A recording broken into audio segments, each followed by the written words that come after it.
Hello, जितने भी dear ANM के कैंडिडेट हैं जो फॉर्म पहले भर चुके हैं या अभी डालेंगे, तो उन लोग को अब तैयारी करना पड़ेगा, क्योंकि आप लोग को पता होनी चाहिए कि जैसे अभी टीचर के अप्लाई हुआ था और डेट फिक्स कर दिया गया था एग्ज़ाम के लिए कि बहुत जल्दी जो है एग्ज़ाम लिया जाएगा, और एग्ज़ाम लिया भी गया। मात्र 2 महीने के बाद ही एग्ज़ाम ले लिया गया।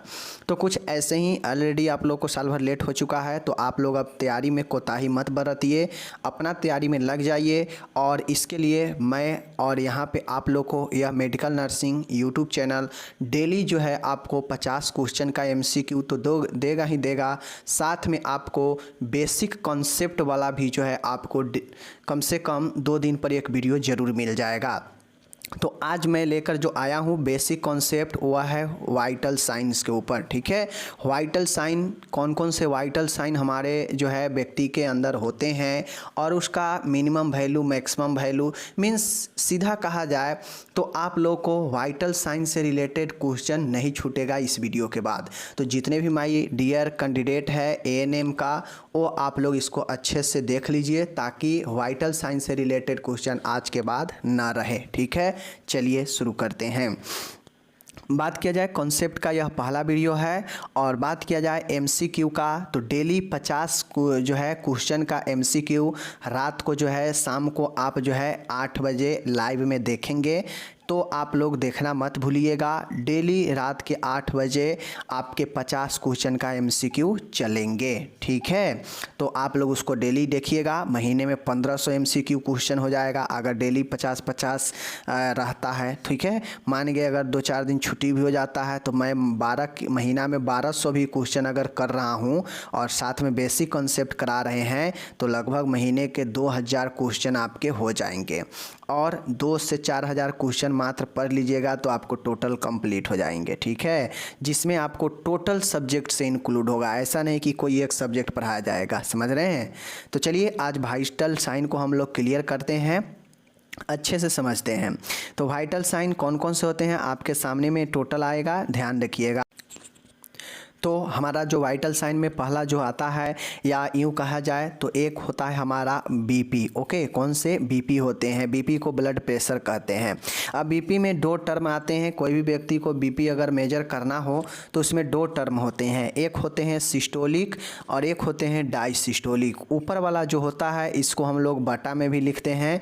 ऊपर वाला जो होता है सिस्टोलिक होता है जो 120 होता है नॉर्मल, और नीचे वाला डायसिस्टोलिक जो है 80 होता है जिसे नॉर्मल कहते हैं। ठीक है, तो ये तो हो गया हमारा बीपी नॉर्मल। इसको देख सकते हैं यूनिट, इसको mmHg में मापते हैं, तो ये जरूर ध्यान में रखिएगा। ओके, बात किया जाए हाइपोटेंशन, तो हाइपो मतलब होता है कम और हाइपर मतलब होता है ज़्यादा। ठीक है, तो ये 2 टर्म याद रखिएगा। जहाँ अगर हाइपो रिलेटेड आ जाए समझिएगा यह कम के बात कर रहा है। ठीक है, जहाँ पे हाइपर पहले लगा रहेगा तो वह जो है ज़्यादा के बात करेगा। तो ये चीज़ों को समझिए। तो उसी प्रकार से हाइपरटेंशन को हाई ब्लड प्रेशर कहते हैं और हाइपोटेंशन के लो ब्लड प्रेशर कहते हैं। तो हाई ब्लड प्रेशर कब होता है? ये तो नॉर्मल हो गया 120/80, लेकिन बात करेगा कि हाई ब्लड प्रेशर यानी हाइपरटेंशन को जो है कितना होता है, तो किसी भी व्यक्ति में हाइपरटेंशन जो है 140/90 mmHg के ऊपर जब बीपी जाता है तो उसे हाइपरटेंशन माना जाता है। ठीक है, लेकिन बात किया जाए अगर किसी में 90/60 अगर जो है इससे नीचे आ जाता है बीपी, तो उसे हाइपोटेंशन माना जाता है, यानी निम्न रक्तचाप। समझ गए? तो हाइपरटेंशन इतना से प्लस ज़्यादा होगा तो, और इतना से जो है अगर लो हो जाएगा मीन्स कम हो जाएगा, तो यह हाइपोटेंशन में आता है। चीज़ों को समझ गए, कोई दिक्कत नहीं। चलिए, बीपी से रिलेटेड क्वेश्चन हो गया समाप्त। अब नेक्स्ट जो हमारा आता है यहाँ पे एक आता है हमारा HR, जिसे हार्ट रेट भी कहते हैं। ठीक है, तो हार्ट रेट जो होता है उससे जो है हम लोग क्या बोलते हैं, हार्ट रेट यानी जिसे हम लोग नाड़ी दर भी बोल सकते हैं। तो ये जो होता है वह 60 से लेके 100 के बीच में, 60 से लेके 100 BP, ठीक है ना, पर मिनट होता है, बीट पर मिनट होता है, समझ गए। बी से बीट, पी से पर, एम से मिनट, मतलब एक व्यक्ति में जो है 60 से 100 को बीच को नॉर्मल माना जाता है। बाकी ऐसे नॉर्मल देखिएगा तो 72 से लेकर 80 के बीच में ज़्यादा यह नॉर्मल होता है, कहीं कहीं सीधा 72 पर मिनट दिया रहेगा। तो यही जो है आपका नाड़ी दर, पल्स रेट या हार्ट रेट यही होता है, ठीक है। अब इसमें एक कंडीशन आता है, अगर 80 से कम अगर किसी का बीट मतलब नाड़ी का दर अगर 80 पर मिनट से कम हो जाएगा तो उसे ब्रेडिकार्डिया कहते हैं, यानी मंद नाड़ी दर कहते हैं, समझ गए। अगर किसी को 100 से ज़्यादा अगर जो बीट पल हो जाए पर मिनट तो उसे टेकीकार्डिया कहते हैं, तीव्र नाड़ी दर, समझ गए। तो 100 से ज़्यादा टेकीकार्डिया, ब्रेडिकार्डिया 60 से कम, और 60 से 100 के बीच की बात होगा तो वह एवरेज होगा, ये भी समझ गए। ओके, आगे देखिएगा रेस्पायरेशन है, मीन्स रेस्पायरेशन का मतलब होता है श्वसन। श्वसन भी हमारा एक वाइटल साइन होता है, और हम लोग जानते हैं कि एक नॉर्मल व्यक्ति में जो श्वसन होता है 16 ब्रेथ प्रति मिनट होता है, ठीक है। 16 ब्रेथ प्रति मिनट होता है नॉर्मल एवरेज। लेकिन 12 से अगर 20 है एज के हिसाब से तो ठीक माना जाता है। लेकिन बात किया जाए अगर 12 ब्रेथ प्रति मिनट से अगर कम हो तो इसे ब्रेडीपानिया मानते हैं, मतलब मंद श्वसन, ठीक है।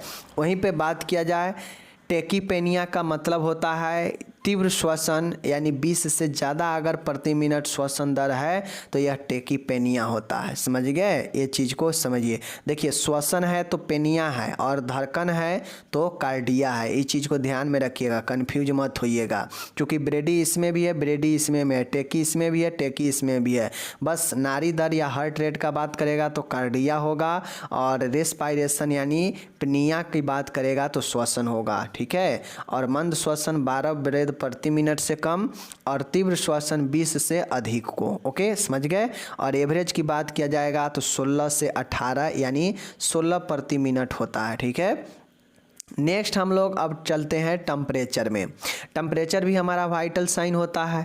तो किसी भी व्यक्ति के बॉडी में टेम्परेचर आप लोगों को पता होना चाहिए, इतना के बीच में होता है तो वह टेम्परेचर नॉर्मल होता है, यानी 99 भी है, 99 फ़ारेनहाइट भी है तो यह कोई फीवर नहीं माना जाता है, ठीक है। नॉर्मल टेम्परेचर कितना होता है 98.6 होता है, आप लोग को पता होनी चाहिए, ठीक है, फ़ारेनहाइट में। तो ये चीज़ें हो गया। अब यहाँ पे एक टर्म आता है हाइपो मतलब कम, और हाइपर मतलब ज़्यादा। तो हाइपोथर्मिया का मतलब होता है निम्न ताप। तो किसी व्यक्ति में अगर 95 फ़ारेनहाइट से कम अगर तापमान होता है तो उसे हाइपोथर्मिया में रखते हैं, समझ रहे हैं। जबकि अगर किसी को हाइपरथर्मिया मतलब उच्च ताप होता है बॉडी में तो उसे 104 से ऊपर जो है फ़ारेनहाइट होता है तो उसे हाइपरथर्मिया कहते हैं, समझ गए। सेल्सियस में 40 डिग्री सेंटीग्रेड होता है, इससे ज़्यादा हाइपरथर्मिया, 35 डिग्री सेंटीग्रेड इससे ज़्यादा होगा तो हाइपोथर्मिया, और फ़ारेनहाइट में इतना, ये चीज़ों को ध्यान में रखने को, ओके। नेक्स्ट यहाँ पे देखने को है ऑक्सीजन O2, इसी को SpO2 लेवल भी कहा जाता है, तो ये चीज़ समझिएगा। अब ऑक्सीजन लेवल इस प्रकार से चेक किया जाता है नाखूनों में, ठीक है ना।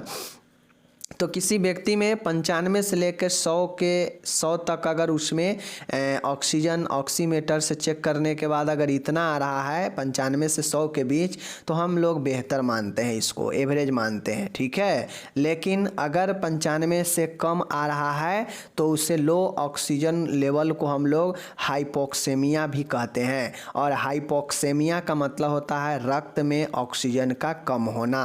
हाइपोक्सिया होगा तो ऊतक में ऊतक में ऑक्सीजन का कम होना हाइपोक्सिया, और हाइपोक्सेमिया होगा तो वह रक्त में ऑक्सीजन का कम होना, ओके। तो ये हमारा वाइटल साइन यहाँ पे हो गया, समझ गए। चलिए अब बात करेगा पेन। तो पेन एक सब्जेक्टिव डाटा है जो मरीज के द्वारा जो है आपको दिया जाता है, ठीक है। Can be measure in various different way the numerical scale, Wong Baker face और वर्बल रेटिंग स्केल, ठीक है। चलिए तो आप लोग एक चीज़ यहाँ पे ध्यान में दीजिए कि अगर किसी को दर्द अगर मापना हो तो उसके लिए न्यूमेरिकल स्केल होता है, जिसमें अंक के आधार पर जो है दर्द के आकलन किया जाता है। एक होते हैं आपके वंग वेकर फेस होता है, इसके द्वारा भी दर्द का आकलन किया जाता है। और एक होता है वर्बल रेटिंग स्केल। तो इन तीनों के द्वारा जो है दर्द का आकलन आप कर सकते हैं। समझ गए? तो इस प्रकार से मैंने आज आपको वाइटल साइंस से रिलेटेड जो बेसिक पॉइंट था जो एग्जाम में आ सकते थे मैंने करा दिया।